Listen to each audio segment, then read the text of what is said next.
ગુજરાતની અંદર સંગઠન અને મંત્રીમંડળની અંદર મોટા ફેરફારો થઈ શકે છે એવું જાણવા મળ્યું છે।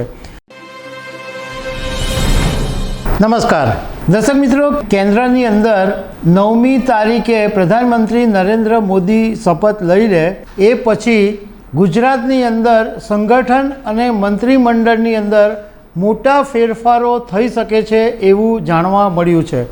તો એના વિશે હું તમારી સાથે વાત કરીશ। મારું નામ રાજેશ શાહ છે અને તમે જોઈ રહ્યા છો ખબરછે.com। દર્શક મિત્રો, ગુજરાતમાં લોકસભાની 26 બેઠકો છે અને 2014 અને 2019ની અંદર બધી 26 બેઠકો ભાજપે મેળવેલી, પરંતુ 2024ની લોકસભાની ચૂંટણીમાં ભાજપે એક બનાસકાંઠાની જે બેઠક છે એ ગુમાવવી પડી। હવે એવું જાણવા મળ્યું છે કે કેન્દ્રમાં એક વખત એનડીએ સરકાર બની જાય અને પ્રધાનમંત્રી નરેન્દ્ર મોદી શપથ લઈ લે એ પછી ગુજરાતમાં મોટા ફેરફારોની શક્યતા છે। પહેલાં વાત કરીએ કે સંગઠનની અંદર શું ફેરફારો થઈ શકે। તો ગુજરાત પ્રદેશ પ્રમુખ તરીકે CR પાટીલનો જે કાર્યકાળ હતો એ જૂન 2023ની અંદર જ પૂરો થઈ ગયો હતો, પરંતુ લોકસભા ચૂંટણી ચાલતી હતી એટલે CR પાટીલને પ્રમુખ તરીકે ચાલુ રાખવામાં આવ્યા। હવે એમનું પદ જે છે એ બદલાવાની પૂરેપૂરી શક્યતા હોવાનું જાણવા મળ્યું છે, એટલે ગુજરાતમાં પ્રદેશ પ્રમુખ તરીકે કોઈ નવું નામ આવી શકે।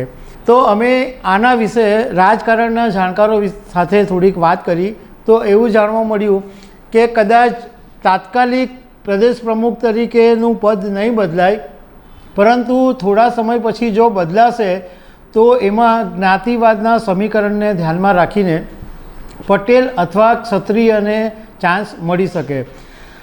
અત્યારે ગુજરાતના રાજકારણની અંદર લોકસભાની ચૂંટણી વખતે જે માહોલ બગડ્યો, ખાસ કરીને દિલીપ સંઘાણી, નારણ કાછડિયા, CR પાટીલ, આ બધાની વચ્ચે જે એક વિવાદ ઊભો થયો હતો ઇફકોની ચૂંટણીને લઈને, આ બધી બાબતોનું પણ ધ્યાનમાં રાખવામાં આવશે। પરસોત્તમ રૂપાલાના નિવેદનને કારણે ક્ષત્રિય આંદોલન થયું, એ મુદ્દો પણ હજુ ઉછળેલો છે। તો આ બધા મુદ્દાઓને ધ્યાનમાં રાખીને ભાજપ નિર્ણય લેશે।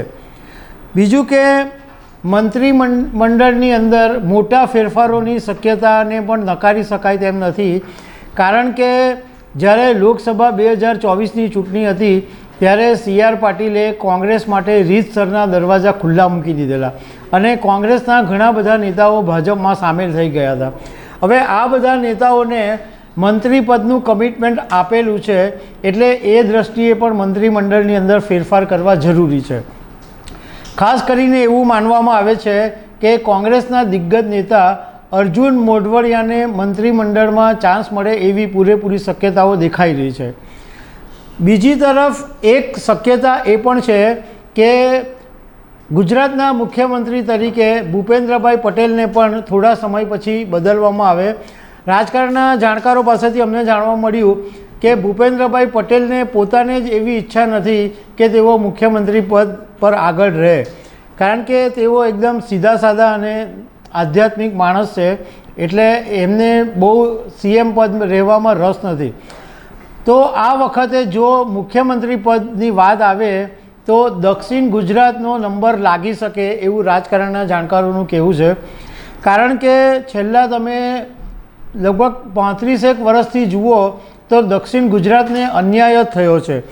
ભાજપ જ્યારથી સત્તામાં આવ્યું, એટલે એમ માનો કે 1995થી ભાજપ ગુજરાતમાં સત્તામાં છે અને 30 વર્ષ થઈ ગયા, પણ દક્ષિણ ગુજરાતને કોઈ આ એક મહત્ત્વનું સ્થાન નથી મળ્યું। ખાલી આ વખતે એક પ્રદેશ પ્રમુખ તરીકે CR પાટીલને સ્થાન મળેલું અને એમણે પોતાની જે જવાબદારી છે બહુ સારી રીતના નિભાવી અને ગુજરાત વિધાનસભામાં 156 સીટ મેળવીને આપી અને લોકસભામાં પણ 25 બેઠકો એમણે મેળવીને આપી। ગુજરાતના રાજકારણની અંદર દક્ષિણ ગુજરાતનું આમ બહુ મહત્ત્વ છે, કારણ કે કાશીરામ રાણા જેવા જે દિગ્ગજ નેતાઓ હતા એમણે ગુજરાતની અંદર ભાજપને બેઠું કરવામાં બહુ મોટો ફાળો આપેલો અને એક સમય એવો પણ હતો કે કાશીરામ રાણા મુખ્યમંત્રી બનવાના હતા, એમનું નામ નક્કી પણ થઈ ગયું હતું, હોર્ડિંગ પણ લાગી ગયા હતા અને તે વખતે છેલ્લી ઘડીએ મુખ્યમંત્રી તરીકે નરેન્દ્રભાઈ મોદીનું નામ આવી ગયું અને કાશીરામ રાણાનું પત્તું તે વખતે પણ કપાઈ ગયું. આમ જોવા જઈએ તો દક્ષિણ ગુજરાતમાં છેલ્લા 45 વર્ષની અંદર કોઈ મુખ્યમંત્રી નથી બન્યા.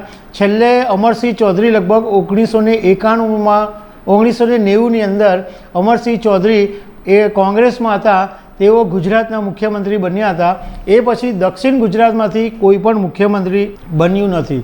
એટલે આ વખતે એવી એક શક્યતાને નકારી નહીં શકાય કે જો મુખ્યમંત્રી પદની વાત આવશે તો દક્ષિણ ગુજરાતના કોઈ નેતાને ચાન્સ મળી શકે છે. તો દર્શક મિત્રો, આવી અનેક વાતો સાથે અમે તમને મળતા રહીશું. Thank you very much.